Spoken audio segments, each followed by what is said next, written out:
Hello, welcome to the Three Chords and Some Lies podcast with me, Andy.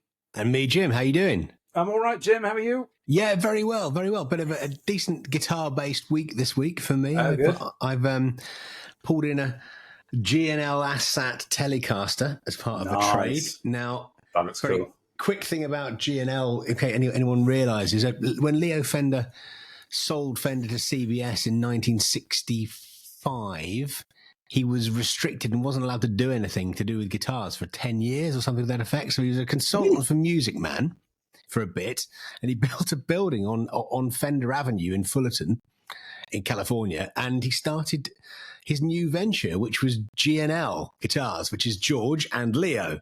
So George was George Fullerton, Leo was Leo Fender, and this was his last creation of guitar was the ASAT, and the ASAT it's an American satellite missile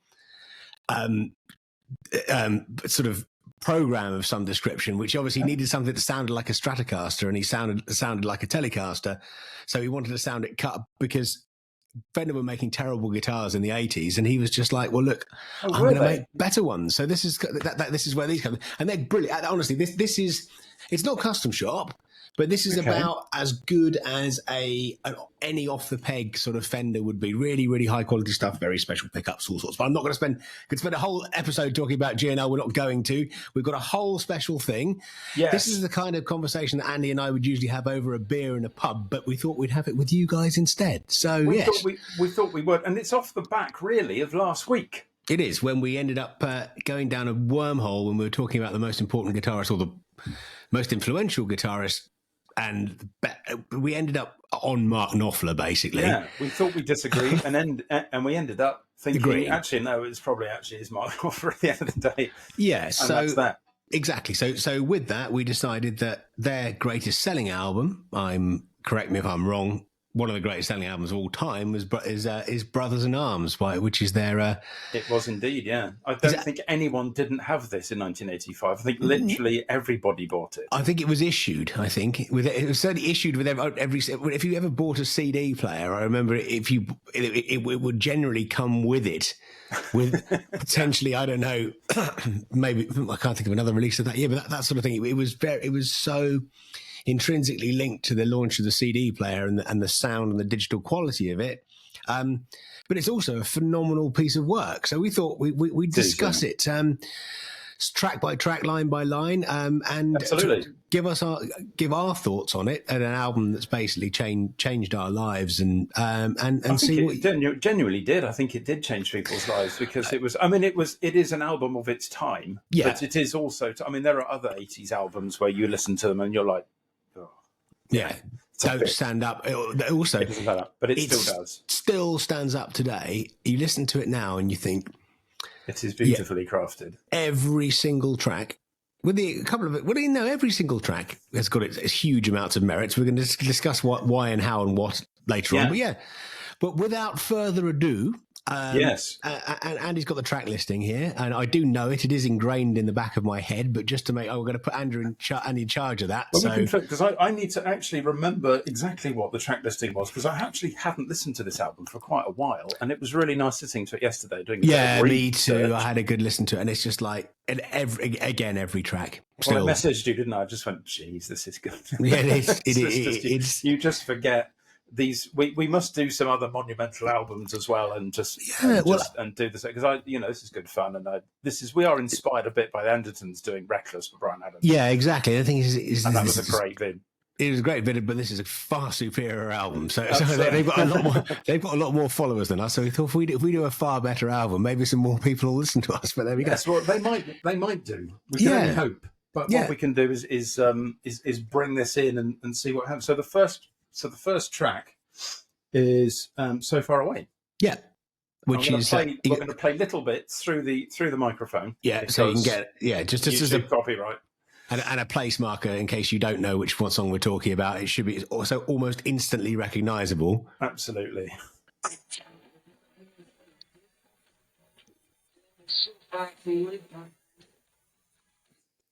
Now, that is that. And that was the opening track. Remember, this is the opening track.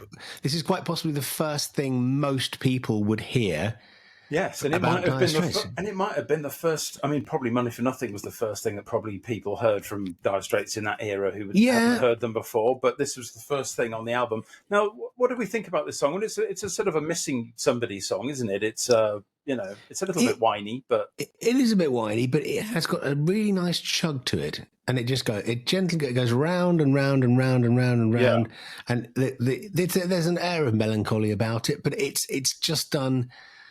It's very 80s sounding. That guitar is ding, ding, ding, ding, ding, and actually, live they did it very, very much better. Yeah, it was much better live. There was a lot more guitar. If you go onto the YouTube and look up the well-known what was it called? There was a music program in the 80s called The Tube. Did you ever see that? And they did live in Dire Straits live at Wembley in '85, and it was awesome.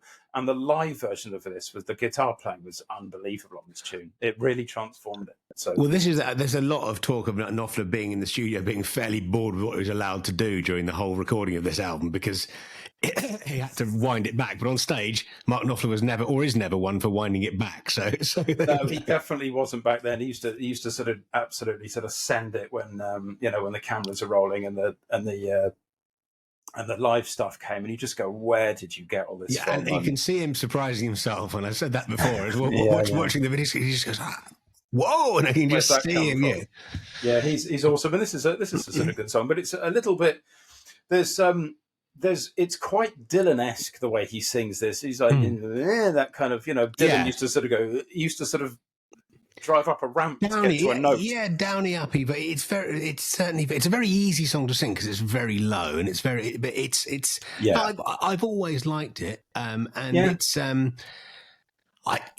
it's a little bit. It's not subtle in its meaning, but it's a straight out nice missing someone love rock song of varying descriptions. I wouldn't. It's definitely not the greatest song on the album, but it's a decent opener. Not. And it is. Yeah. Well, I think we like it. I mean, there isn't an enormous amount of guitar. There isn't an enormous guitar on it. On the studio version, and I think in the video of this song, he actually played a very early Pensa. Oh, well, there you go. Okay. I think it was an early Pensa. I might be wrong about this. Obviously, we are three quarters and some lies, and that might be a lie. This might be a lie. We'll have a look. I haven't seen the video for this song. The video for this song is very purple. Was it a single then from the album? I think it must have been. There was a lot of. They did a video. They must have been, yeah. So way back when in the 80s, they used to do so many more singles off an album than they do nowadays. So it must have been a single. Hands up, who misses the 80s? Yeah, I also miss the 80s. Yeah, they were great. Yes, absolutely. Some of the food was a bit ropey, but the music and the films were phenomenal. Yeah, they were just. It was an awesome time, and it was this album where humanity had come out of the 70s of the drudgery of boring grey England and sort of prosthetic limb covered horrible Morris Marinas and stuff, and then the explosion of colour.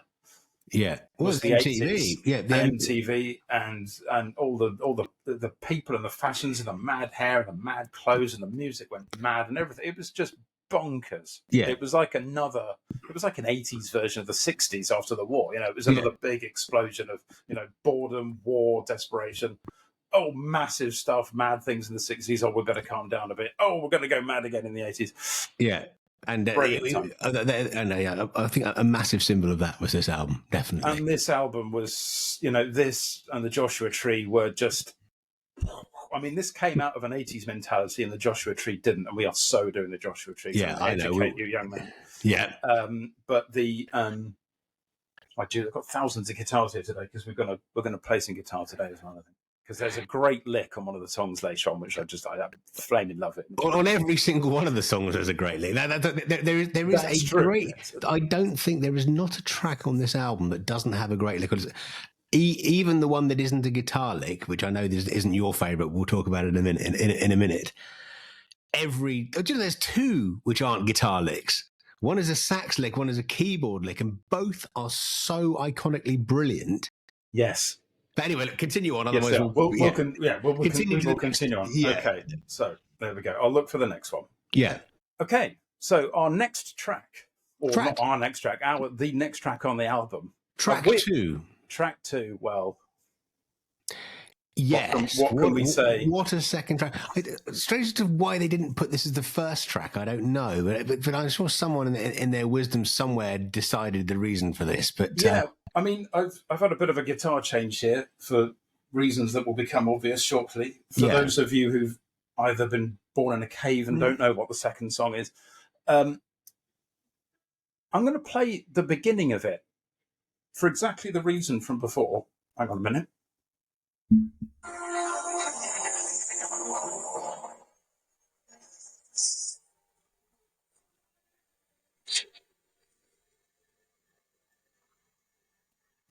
I mean, this. That is actually Sting, isn't it? It was Sting, yeah. Yeah. So because he happened to be in the studio at the time. He happened to be in the studio. Now this, it's still good. Yes. Now, so the story was, and obviously we've got people correcting us every 5 minutes on things that we've said. But anyway, from what I understand, the story is that obviously the "I Want My MTV" line was nicked from "Don't Stand So Close to Me."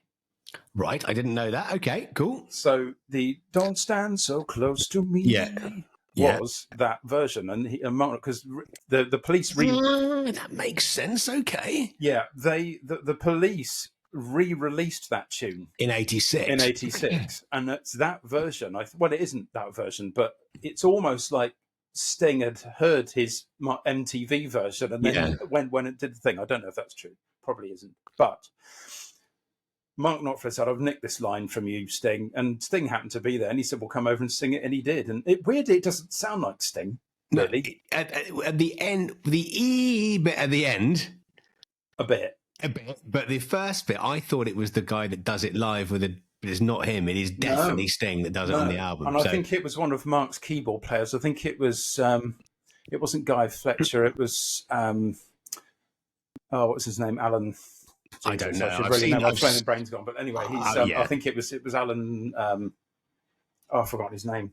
Anyway, it was Alan. Him. We're sorry. Alan, we are very sorry. That was him. Anyway, it was the other guy. There was two. I'm friends with Guy Fletcher on Facebook with. Oh bloody hell! Okay. And my mum is friends with with Teddy Williams, the Welsh drummer as well. How the hell are you just suddenly? My mum's viral on Facebook within half an hour.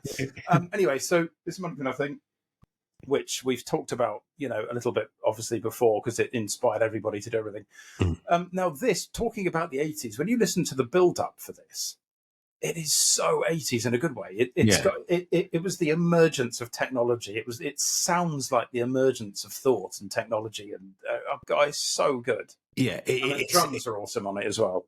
It looks like it sounds like the start of an 80s TV program when you're watching all of the graphics coming towards you and all the colours and stuff. Yeah, which is absolutely the idea of it. Absolutely the idea of it. Absolutely. And one of my favourite films in the world, which was Kingsman, started with it. Yeah, and it was just. I really like Kingsman. I didn't know that it. But I'll have to watch it again. I didn't realise it started Money for Nothing. Okay. It had Money for Nothing at the beginning of the first Kingsman movie, and it was just awesome.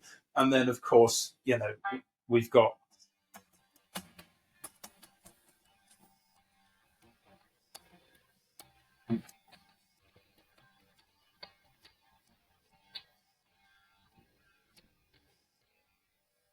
Yeah, this is very well played there. Have you done that before? Once or twice. Yes. Okay. And you heard that, and I think we've probably covered Money for Nothing. We will do a Money for Nothing special one day because it was the thing that kicked us off. One of the things that kicked us off on the journey of guitars. What would be a good idea is that you could actually teach it to me. I am going to teach it to you. Yes, and that's going to be our Money for Nothing video. Is basically, and Andy is a guitar teacher. I'm fairly adequate but not brilliant guitar player, so he's going to teach me how to play it. So it's a very peculiar way to play anything because Mark Knopfler plays in a very peculiar way. But I think that Money for Nothing set forth 1 million children in their bedrooms with leaping around with tennis rackets and headbands, headbands and tennis absolutely. rackets.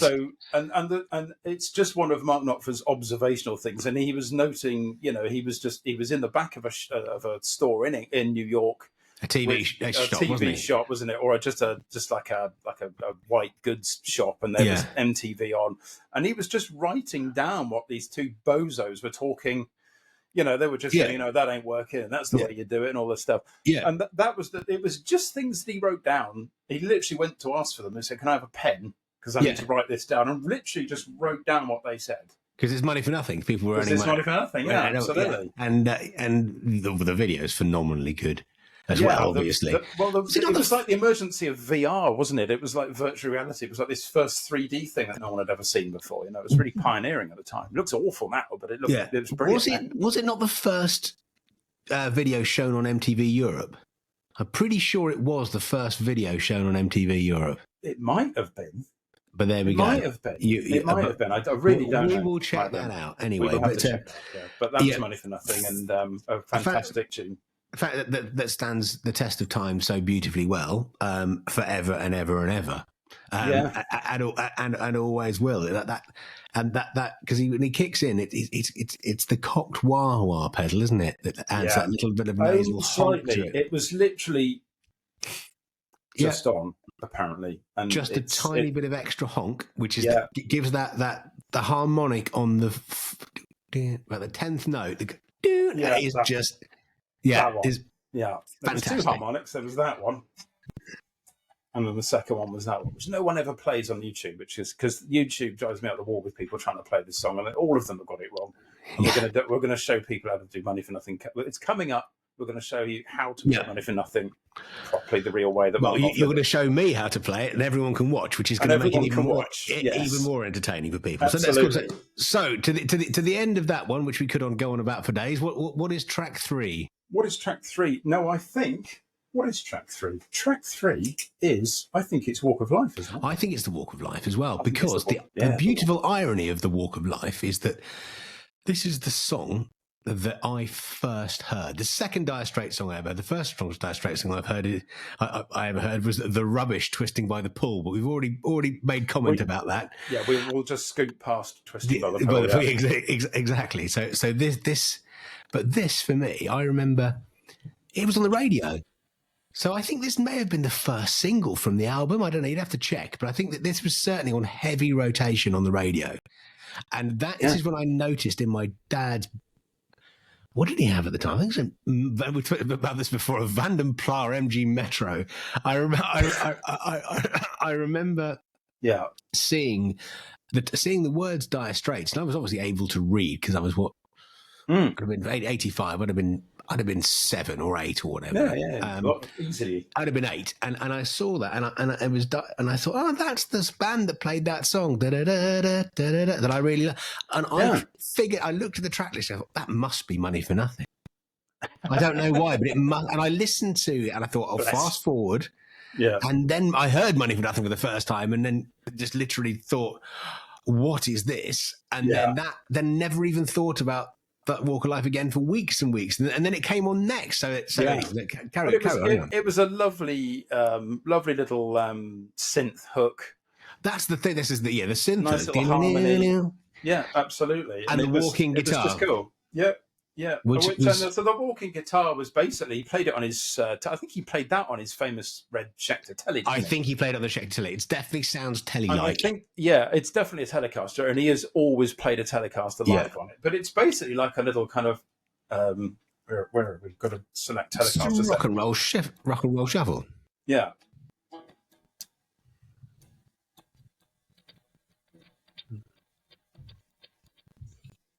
And it was that kind of,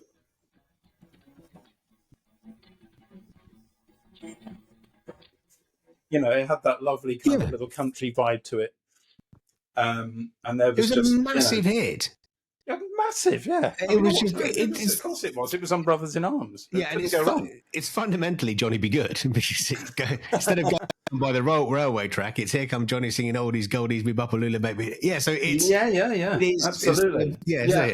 Yeah, I mean, it's just a, I don't know, what is it about? It's just about life. It's almost like a song about songs, isn't it? It's a song about a musician living his life, isn't it? Because so and I like to say it's similar in some ways to a less romantic Romeo and Juliet, because you've got the guy who's just doing his thing, you know.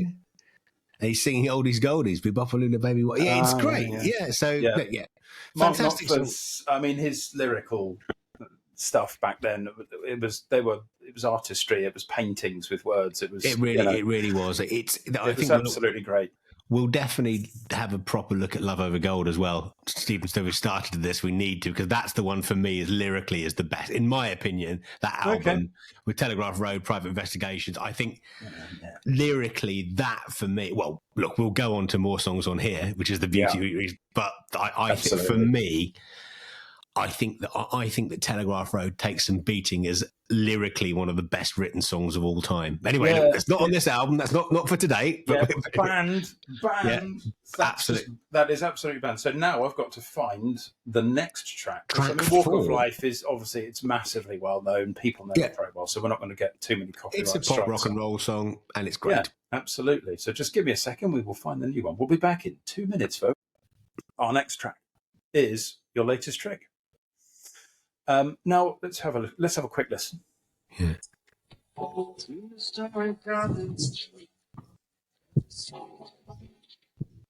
Now listening to that, there is a lot of space music. Yeah. There's just him. There's some echoey, not echoey, but there's some sort of synthy things in the background. And it's just. Yeah, there's definitely some reverb on that, isn't there? There's a lot. I love reverb. I do too. And there's a lot of reverb on this album, and it's a little bit, as you sort of just come off Money for Nothing, you're like, and then there's this kind of smoky kind of, but it is an absolutely great song, and I love it. For me, there's something about the song that is so New York. Obviously, the Bowery Bar when you find it.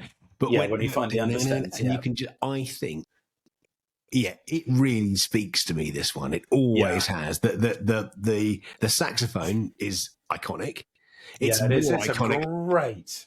I think, we're talking 80s saxophone iconic. I think it's more iconic than Careless Whisper. I think it's absolutely the most fantastic bit of saxophone. Oh, absolutely. It's up there with Baker Street as sax intros. Oh, absolutely. Oh, 100% it is, yeah. And live, this was good as well. So, interestingly, I don't know if he recorded with it, but certainly live, he used to play he had a Gibson 500 Super Chet jazz guitar thing. Yeah. Oh, really? Okay. Big thing. Yeah. And back in the 90s, it was worth 20,000. Oh, they're worth a bloody fortune. Well, and they're worth his. Yeah. And now it's his, and it got played on that song. Yeah. It would be. I don't think he sold that though in the auction. No, I didn't see it. I didn't see it. So I think he's kept that one. Yeah. But that has got the roundest pickup notes I think you'll ever hear on any guitar ever. Unbelievable sound. Beautiful, thuddy jazz, wonderfulness. You've got to spend some. You've got to. When again live, he played that a lot, and the guitar sounds awesome. And it was in my. I had a book of Mark Knopfler's guitars, and this was in it, and the Super Chet was in it. I think it was a Super Chet 500. It was called. That would make good sense. But the lyrics on this tune are what does carries the song. Fantastic! Just the whole. You can just see it's the end of the night. It's walking up Avenue A. It's as New York as it gets. And when you're us living in a tiny little pokey little boring little island, and there's nothing going on, and then you're hearing this stuff about New York, which seems you see it on movies. It's not like a real place or anything. And then you hear this, you hear the things like the Bowery, and then the Satin Jazzmen put away their horns, and you're just like, what the hell? Where are you getting this stuff from? And you can imagine, and you go to New York, and it is exactly like that. Yeah, this is bonkers. Yeah, it's just amazing. Because the Bowery is a sort of a rundown area, or it was a rundown area of New York. It's where CBGBs and the punk thing started, obviously, and it still is a bit. I stayed in a hotel on the Bowery once, and I had to leave halfway through the evening because it was terrifying. But that's a whole other story. And it was recommended by a friend of ours as well. But that's best not to stay in the Bowery. Yeah. No, but the whole thing was. I think it's an absolutely phenomenal song. And we like it. There's I've nothing always wrong loved with it. I've always loved it. It is. It's like I said, it's not necessarily my favourite on the album. It's if I could have to take away a song from it, I probably would be this one. Oh, I don't know. We'll talk about this later. But actually, you know what? We're not going to take any songs away from the Brothers in Arms album because that's just sacrilege and blasphemy. So we're not going to do that. Yeah, exactly. So, look, really like your latest trick, definitely. Yeah, but the lyrics in it are its carrying. Absolutely. Carrying thing there for sure. No, this is a nice little love song. I've always liked this one. I've always liked. I particularly like the way that the guitar gives way to the descendant keyboard. Yeah. Absolutely, and it's just he did famously say that he doesn't like this song because he was it's in E, I think. No, not E. It's in A or B. I can't remember. I think. Yeah, because the two chords in it are basically just B and A. Yeah. And he calls it "Why Bother" live, doesn't he? Yeah. He didn't like it. I love it. I mean, it's a lovely little, I'm going to look after you and you make me better when I'm down, kind of lovely little sort of love song, which I presume he was singing about his wife at the time. Yeah. And it's lovely. But the outstanding part for me was the end of it. Yes. Because it went off, it stopped, and then it went on for minutes on end with this absolutely fantastic licks and this wonderful sound of summer and the 80s. It just went on. I wouldn't call it prog rock because it just was 1,000 times better than prog rock. But there was this lovely little kind of, where was it? Little lick, this kind of. Yeah. And it just does that. And there was this atmosphere and it just typified the 80s. Very Boys of Summer sounding end of... Yeah, absolutely. And there was just this kind of... And it just did that. Yeah. And then... And it does that for 2 or 3 minutes with just really gentle synth and these kind of little licks, just these kind of... And it's just wonderful, and I loved it. And back in the 80s, and we would go to the south of, well, not south of France, but about 3/4 of the way down to France, and I would we drive down through France in the summer, listening to Brothers in Arms album in the car. Yeah, and we'd get down to all the really hot, nice places, and you've got this song playing in the background, and you're just like, oh.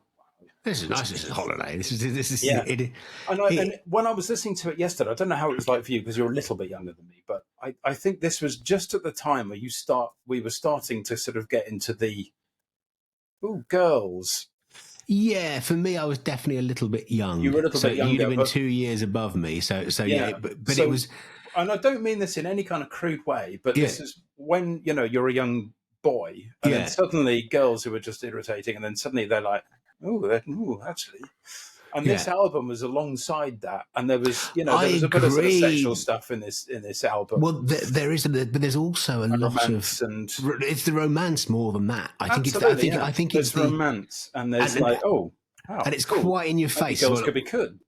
Yeah, and I think there's a real sense of with So Far Away, with Why Worry, with your latest trick, there's a real sense of romance, but it's quite obvious. So it's not the Private Investigation's dark. Well, where is the romance here? But it's definitely somewhere. It's there. You can. It's definitely. Absolutely. It's almost obvious to you what it is. There are, and these tunes are very. They're very respectful. They're being with someone. They're being long term being with someone. There isn't There's no thought of anything inappropriate or unpleasant or. Or seedy. It was romance, and it was long-term relationships, and it's missing someone, and it's just this wonderful kind of what's it like being with somebody, and absolutely. It is a coming of age record that was by someone who wasn't coming of age, that was good for young people who were coming of age, because it was taught you're listening to stuff that at that time in your life. So it absolutely was. I couldn't put it better. No, a coming of age album written by someone who had already done it. And I think that it's interesting because I think my wife's favourite Dire Straits song is "Why Worry," if memory serves. Okay. But she's a big fan as well. She would have to be, really. Yeah, absolutely. You wouldn't have married her, I'm sure, otherwise. No, absolutely. So that would have been, you're off. And on the why worry is that remember back in the day that there were these things called albums that you'd have to turn over. Now this is the final song on side 1, side A, is it not?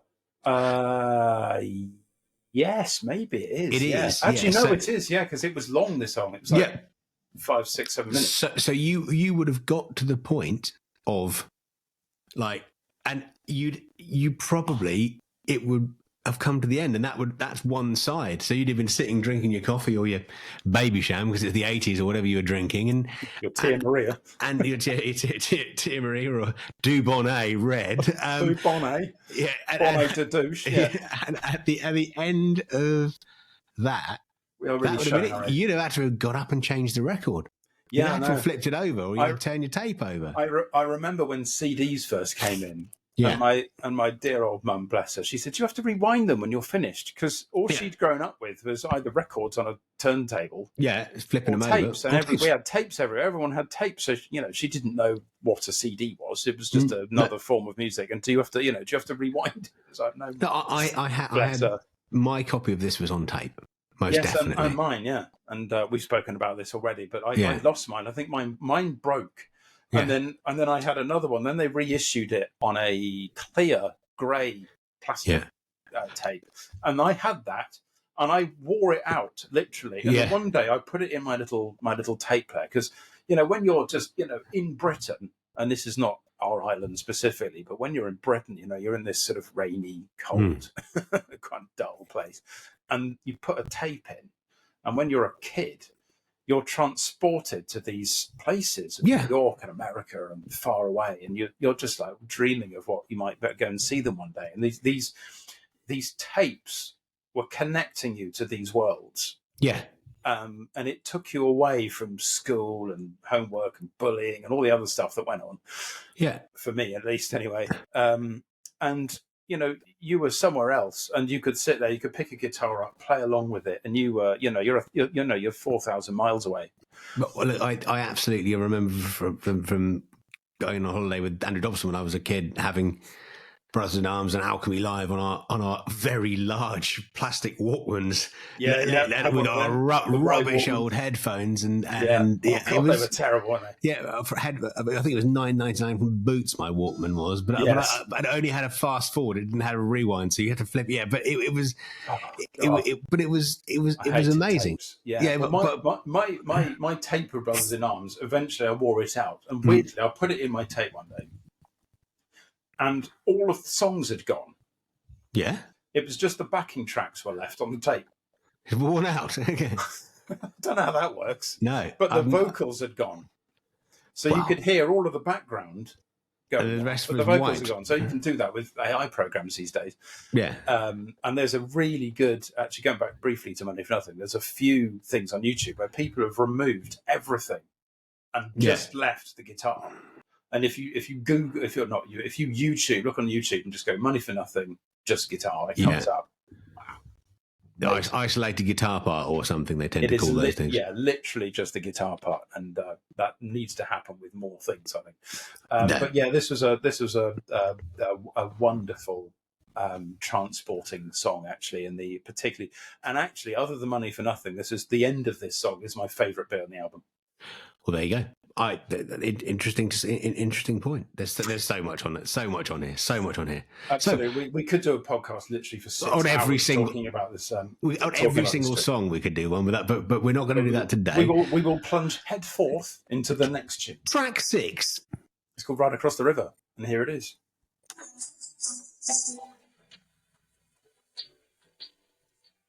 Again, very atmospheric. Bit of a reggae beat as well. Yeah. And he sings it. He does. Like yeah. So, we're going to get you know when you completely forget how utterly brilliant a song is. I had this exact moment with that song yesterday. I skim listened yesterday, hearing that now, it just suddenly just goes. That could have been the title track to any other album if it wasn't. Yeah. It's that good. Yeah, absolutely. And it was one of three war songs. Yeah. So that obviously the subject matter was sort of Nazism, and he's talking about being a soldier of fortune and a dog of war. Yeah. And we are the chosen with the partisan, and it's talking about I think it was. Is it the Spanish Civil War, or is it the first? Is it? I don't know. I thought it was World War II. I don't know. I genuinely don't know. The partisan bit is making me think maybe it was sort of Hemingway. Sort of, you read For Whom the Bell Tolls. It could have been that. I don't know. Literally, someone tell me I'm wrong. I don't know. That's interesting. Because the soldier of fortune, the partisan stuff, and all that sort of stuff. Yeah, that's true. Yeah. Thinking. What is it? It's right across the. I'm gonna have a look. Have a look. See what's on the internet. It's. I think that the keyboard. I forgot how good. Maybe it's not a keyboard. Maybe it's a flute. It's do do do do do do do do. It's fantastic. It is, absolutely. And actually, do you know what? You could be right, because the lyrics are not. I always thought this is a revelation after all this time. I mean, the lyrics are amazing.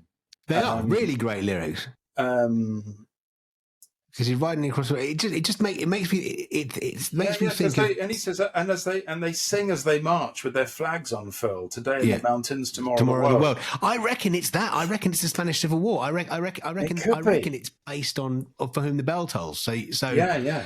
If you haven't read For Whom the Bell Tolls, please read For Whom the Bell Tolls. But it's just absolutely brilliantly set just before the Second World War, because there's a great the opening bit where they're all in the Alpujarra in the south of Spain in the mountains, and they can see the bombers because Franco paid Hitler to give him some bombers, basically, and Hemingway's there, or the character played that Hemingway is written about, is looking up into the sky and can see the bombers, and of course he's never seen a bomber before, it just that riding across it just sounded Spanish Civil War. But let's tell us more. Anyway, I think that's good, and there's some absolutely cracking licks in this, which I have to go through. I mean, it's just a bit of volume. Wonderful. Absolutely fine. How good is that? Did they use, I can't remember his name, the normal bass player for that, or was there a guest bass player, I wonder?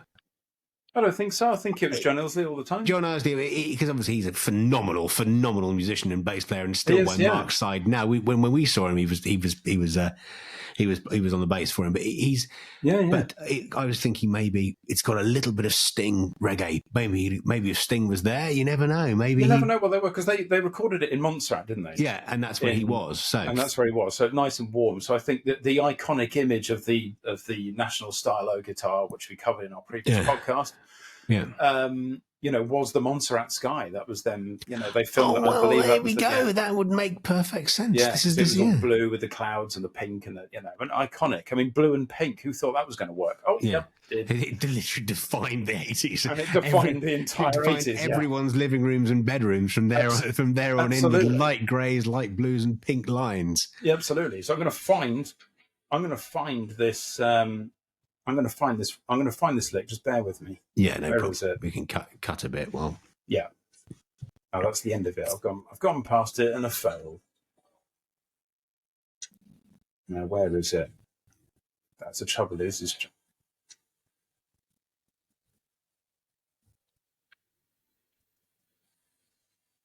I think it's coming up now. So just bear with me. I'll edit this out. Yeah. Here it is, this lick now.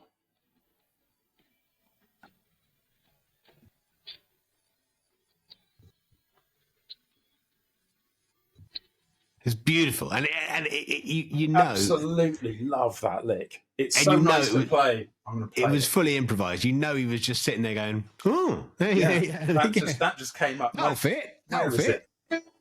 I think it's there. It's an awful noise.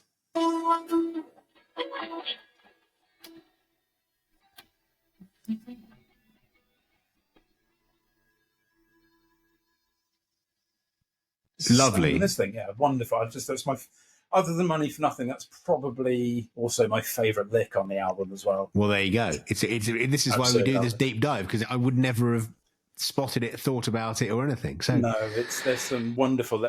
Probably the best playing is probably that song in terms of all the licks that he did and the atmosphere that he created. And there's lots of little weird sort of weird noises he plays on the guitar that causes this atmosphere of the album. And it's just nothing short of genius at the end of the day.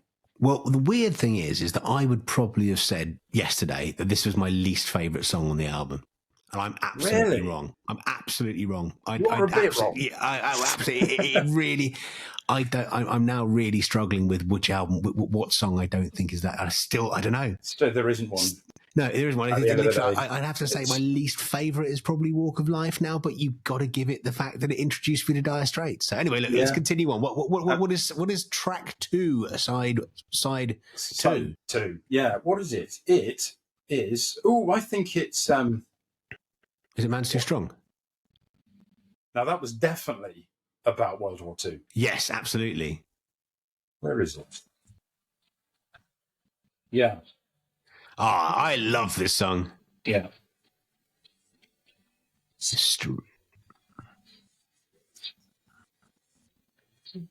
Yeah, so there was the book burning. Again, I've never thought of it like that. It was absolutely, that's what it's for. It is so. The standout bit for me in that song, it's a bit like, I know you don't like Radiohead, but when they come in with a crunch on Creep, it's that particular. Yeah. It was good. So for me, that I remember listening to that. I think that when I listened to the album in the car. And my dad wasn't in the car. We weren't driving anywhere. I literally would just sit in the car listening to it. Yeah. And on my own. And it was just that moment. Yeah, it's massive. Absolutely bonkers massive, yeah. It's absolutely comes out of nowhere. But you've got the beautiful chicken picky stuff at the start as well. Now, this is one of the very few tunes he played on the album with one of these. Oh, well, I didn't know they used it. I didn't know he ever used a plectrum. He used a plectrum live, and he played it he played this on an Ovation. I had an Ovation. Well, there you go. You can pick him up for. Anyone wants a bargain? You can pick up American-made brilliant Ovations for beans. Yeah, Guitar nerd point. Yeah, my father-in-law's got reasons. There's reasons for that. There is reasons. My father-in-law's got an amazing one. He's got this called Adams, which is their sort of ultra premium brand, and it's like planets all up the fretboard and all kinds of. It's proper. Oh wow! Crazy. Anyway, not my thing generally, but carry on. But the beginning, not mine either anymore. Anyway, after only one. Yeah. Now the lick for this.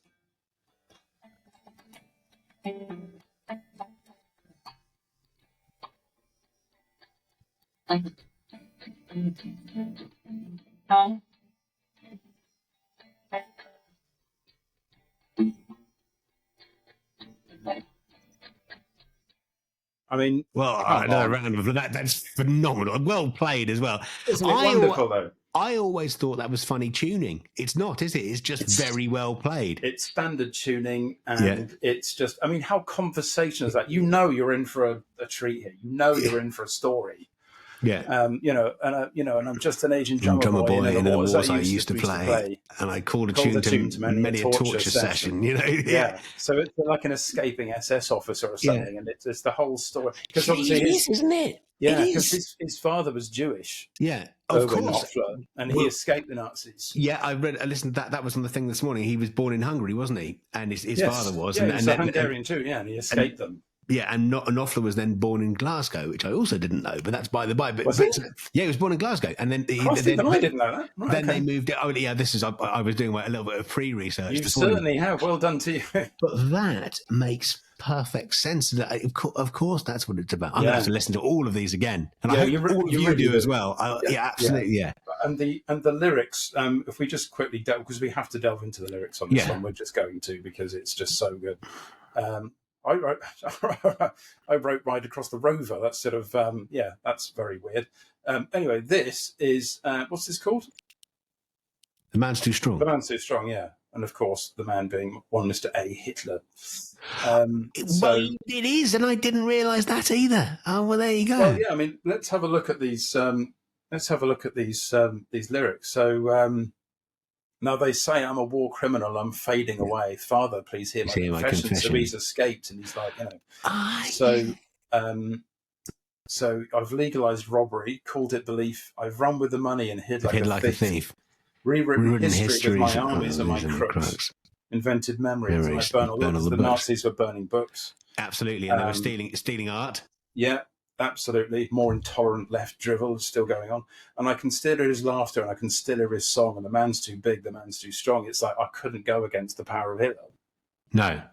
And I've tried to be meek, I've tried to be mild, but I spat like a woman and I sunk like a child.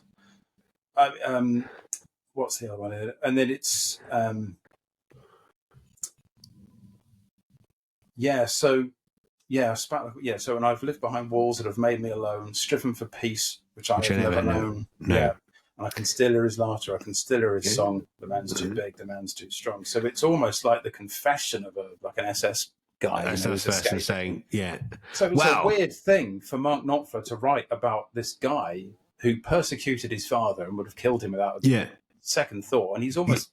Is he feeling sorry for him in these lyrics? I don't think he is. I think he's saying this guy is an absolute, and he's trying to make excuses for himself here. But he's absolutely. And then later on he says, "You may have got your silver, but I swear upon my life, your sister gave me diamonds, and I gave them to your wife." Now, live, he changed that. Yeah, and he said, "Your sister gave me diamonds, and I laid them with your wife." Oh, well, there you go. I don't know why he changed that, but obviously there was, maybe a little bit more obvious. And the man's too big. So, it was like a guy who was almost it's like the song of a bloke who's trying to, he made me do it, Gov, kind of. Yeah, which I'd never thought of before. Mm. So whether it's Hitler or whether it's Goebbels or one of the other higher up Nazi studs, we're allowed to say that word for discussing that. I wonder... Let's look more into that. That's really interesting. I think it's got to be Hitler, isn't it? Because he's the top. He's guy. the top. You're going to talk about the top guy. You're not going to talk about. You are, but is he going to look? It's some horrible Nazi. Let's definitely. It could have been. Who was the SS guy? I can't remember.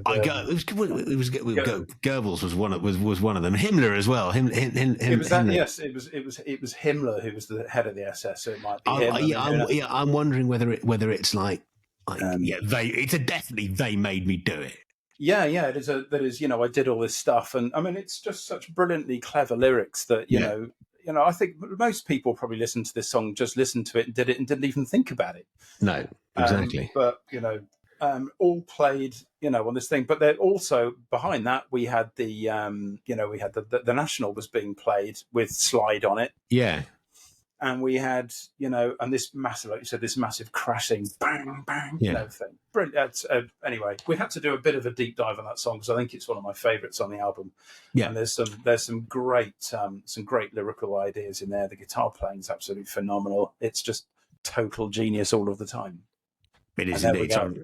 I'm being invaded by my cat, but he's always welcome on the podcast, so that's okay. Oh, absolutely. What's your name of your cat? I didn't know. This is Wolfgang. He's gonna appear at some point. Wolfgang. He may well Wolfgang. show up. Yeah, he is the podcast cat. Oh, yeah, he is. We've got a cat here, but he's not. Harry's not around at the moment. This one will arrive at some point soon. And he's very scared of everything, and he's not. Hey, Wolfgang, look at that! He's a complete star. There he is. Hello, Wolfgang. There's a large.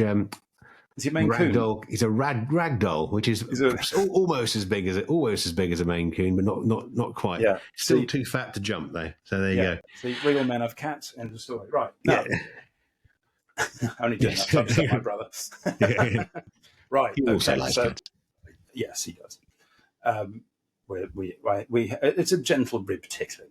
Yes, of course it is. So we've got The Man's Too Big, The Man's Too Strong, phenomenal tune and an absolute standout. And one which both of these I need to go back on. Both of them I need to go back on.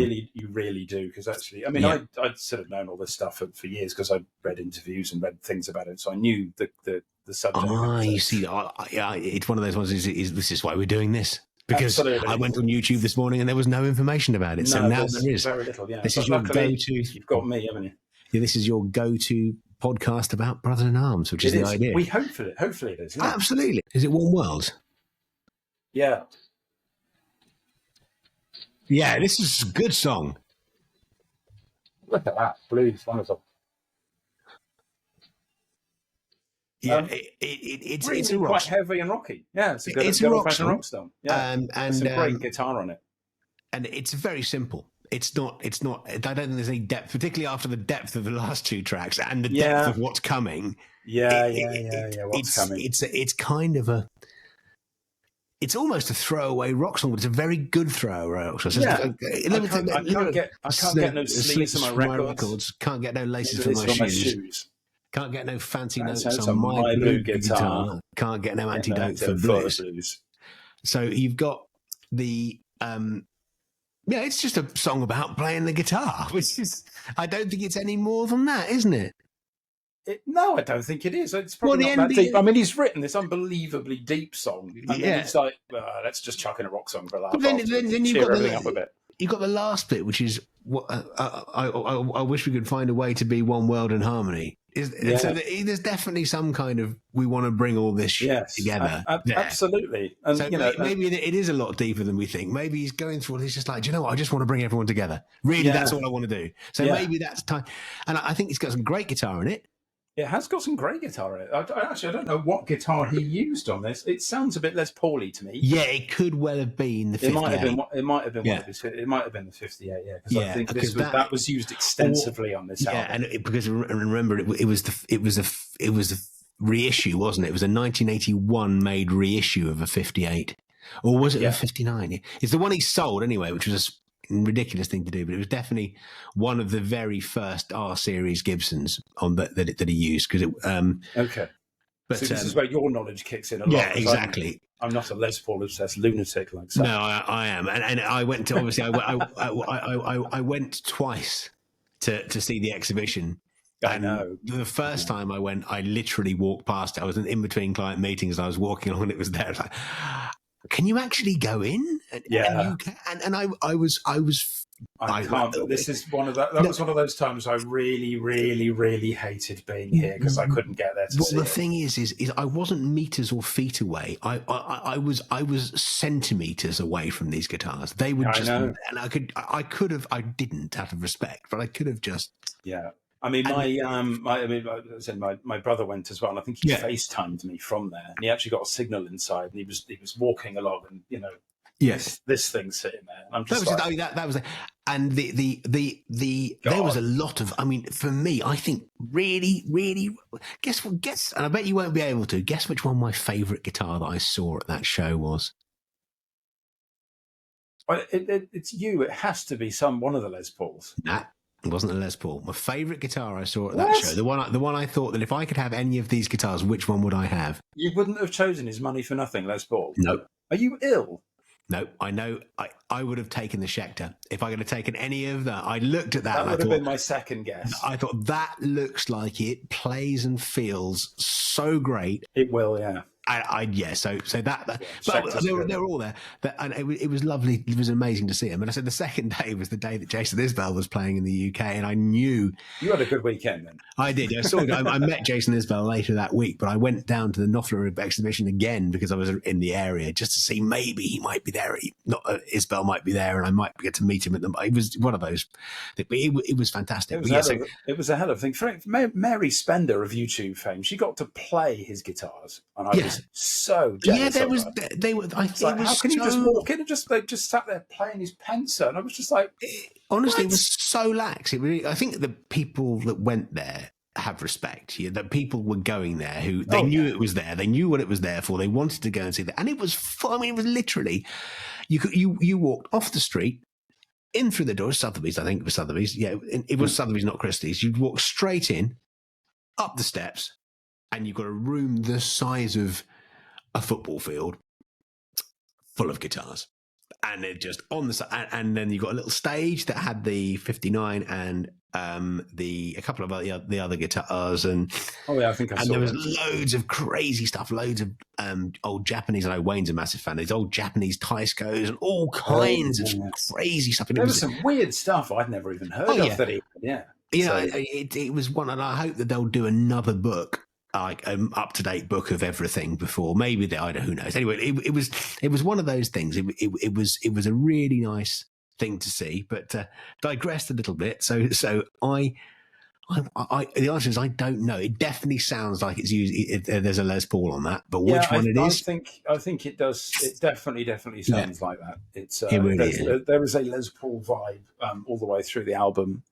What I'd really love to do is, and I might do some research after this, see if we can find someone that was there. See if the tape engineer will talk to us. See if we can find somebody who'll actually have a conversation with us about this album who was actually there.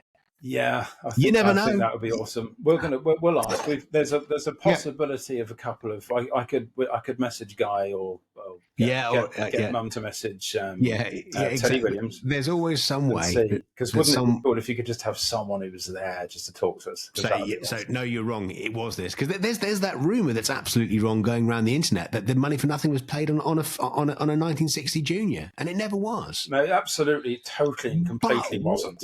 But why is that even there? What a specific lie. What this is obviously three chords and some lies. So this is why.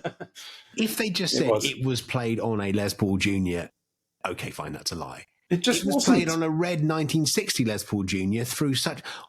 Why make that up? It's not marketing. It's. Anyway, anyone's got the answers to why that was made up, please let us know. Yeah, we don't know, but we're going to ignore it, because I very much doubt Sotheby's would auction something for the £500,000 that wasn't true. Wasn't the one that was supposed to be done so badly for that. That was absolutely false. Yeah, that was the one that got sold was the Money for Nothing. Oh, absolutely. But what it does bring me to the question is that he must have played Les Paul Jr. on something at some point. What was it? He might have done, yeah. But what was it? Why would someone think it was Money for Nothing and we know it wasn't? No. I wonder what it was. Anyone listening, let us know. We want to know what Knopfler played. Don't Google it, because it will tell you it was Money for Nothing. It wasn't. So if you know, tell us. Yeah. Because we want to know. Yes, cool. Anyway, that would be good. Someone will do it. Went right off on one about One World, and I thought that was the one we would say the least about. But there we go. I know, but we talked about guitars, and it's three chords. It's guitars. That's what we do, and we have to be distracted endlessly by guitars, or it's not a good podcast. That's what. No, exactly. Otherwise, it's two middle-aged men talking about an album. That's not what it's supposed to be here. So well, it is supposed to be that, but it's also interspersed interspersed with guitar stuff. Anyway, we'll stop driveling like old men now, right? Absolutely. So that is track three on, or track 4 on side. I've lost track already. Literally lost track. Anyway, lost track. So, but we're near the end. We've got one. There's one more, isn't there? There's only one more. And there is only one more. What a song! It is the song that the album was named after. It was the last song on the album. It was. There was. I don't know if you remember this, but the choir at our school covered it for an evening. Really? And I was. I did not know that. Yeah, I was helping a chap out do the sound, and I don't know how I'd ended up getting involved in that. Okay.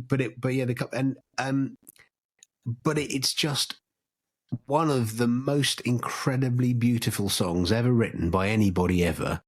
Yeah. That means more. I mean, it is. There's two live. You're going to discuss more of this, and I might be wrong on this, but I'm pretty sure that the version at the Mandela concert, when he went up to the microphone, he said something. This is for the man in question. Yeah, yeah. And he said something that you couldn't quite understand, and then he leant forward, and he almost was going to say something, and then didn't, and then just stepped back and went, "Well, no," and it was.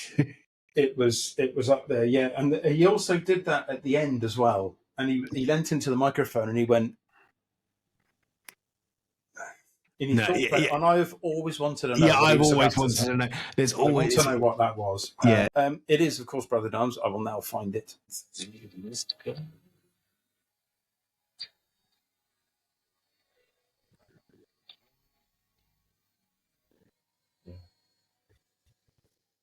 A very sad song. Stunning, beautiful, incredible.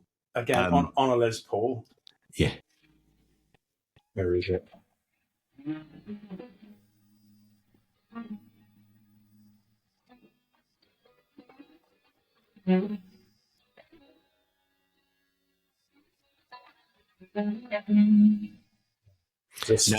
I love this song for me.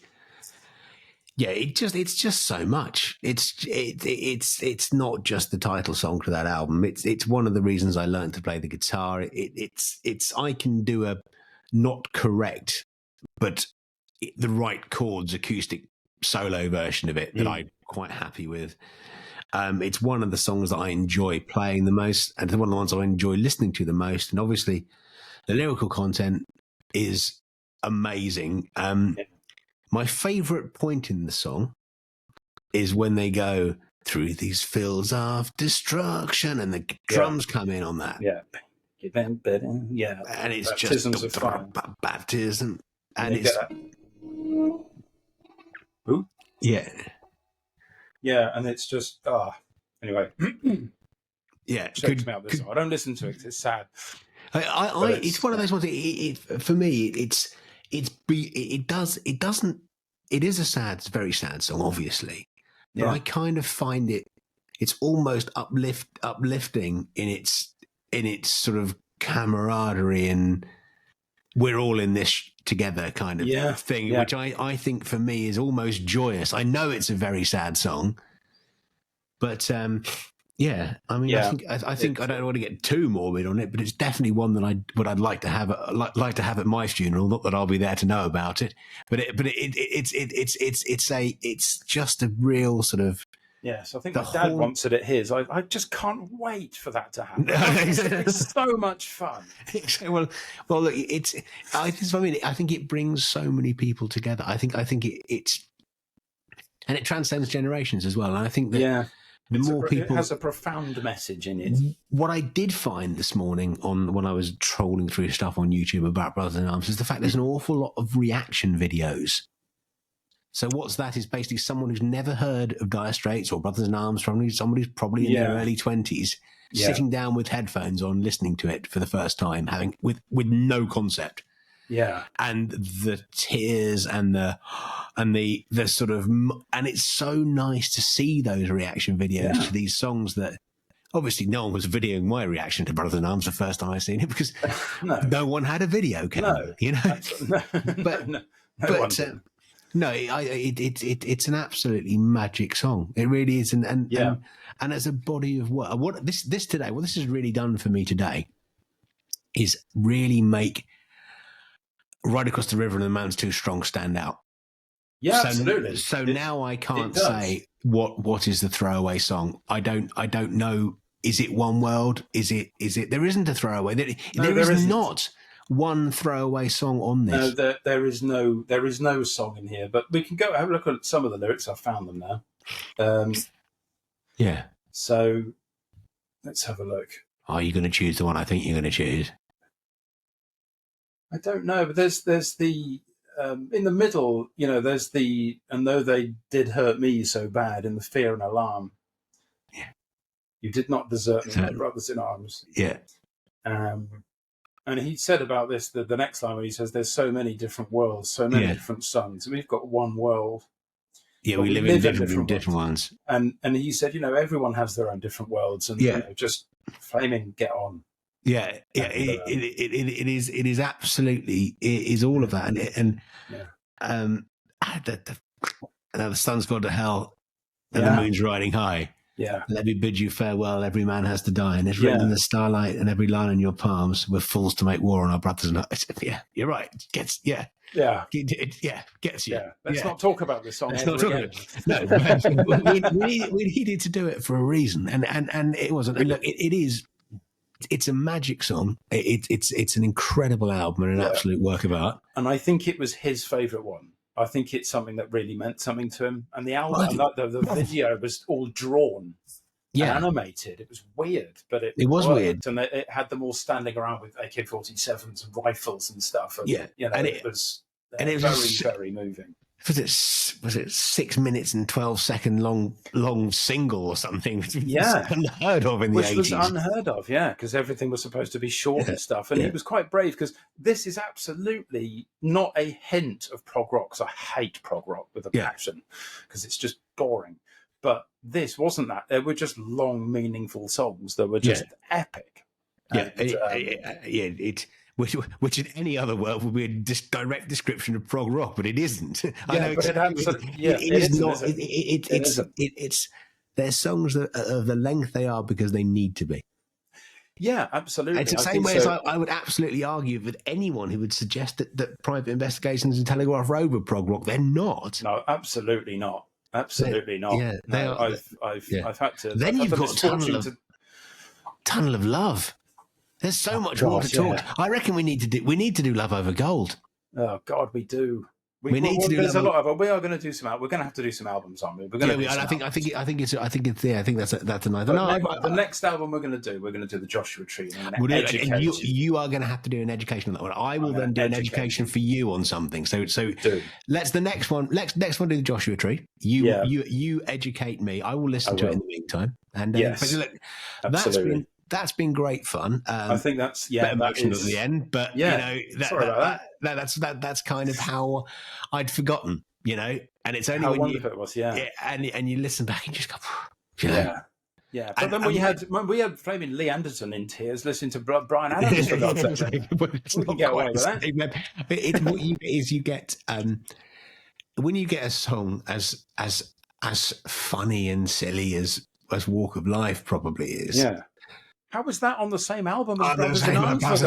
Oh my God, and you just realize, and it's this album had everything. It did have everything on it, and yet they all came together in a thing and worked. It stands up against the test of time. It is the genius of the man. It's perfect, and the band, of course, because you need a good band around you to pull this stuff off. And he had the best of everybody. He did indeed. And for the drummers, I mean, is there a better drum fill anywhere than the beginning of Money for Nothing with that? Well, you see, is there with that? I would almost argue that little tiny fill in Brothers in Arms is as good as that. I would say it's not. Now the sun, the sun's gone to. And there's something that. I think the drum. Gentle. Yeah, I think the drumming in Brothers in Arms is so perfect. I think everything about Brothers in Arms is so perfect, but because it's right back. It's right back, but it's just boom, and then you've got Right Across the River, dum dum dum dum, and then you realise, look. The drummer is very good. Okay, Terry Williams is absolutely an absolute awesome drummer, and much overlooked, I think. What did you see? Was it the Calling Elvis tour you saw him on then? It was the Calling Elvis tour. Yeah, I saw the Calling Elvis tour in 91 or 2. We went to see him. Yeah, and it was just. Was it as good as you expected it to be? Well, it was Dire Straits. We were quite far back. Well, you're going to be in that. Yeah, exactly. And they were, we didn't get anything, but we were there, and we did see it. And the entrance of them were really good, because we sat there, because they started off with Calling Elvis. Yeah. And then you hear this, which isn't their best song, let's be honest. Yeah. I love Calling Elvis, but and there was this sort of boom, boom, boom, boom, boom, boom beat in the background, and there was this big blue curtain in front of the stage, and then it literally vanished like a magic trick. I don't mean we saw it being whisked away. Yeah. It vanished. And they were all standing there. Mark Knopfler was wearing this weird, very, very bright white, almost like a blouse, and these really shiny bloomy trouser things. And it was just like bonkers. It was the 90s, but still the 80s, really. It was, yeah.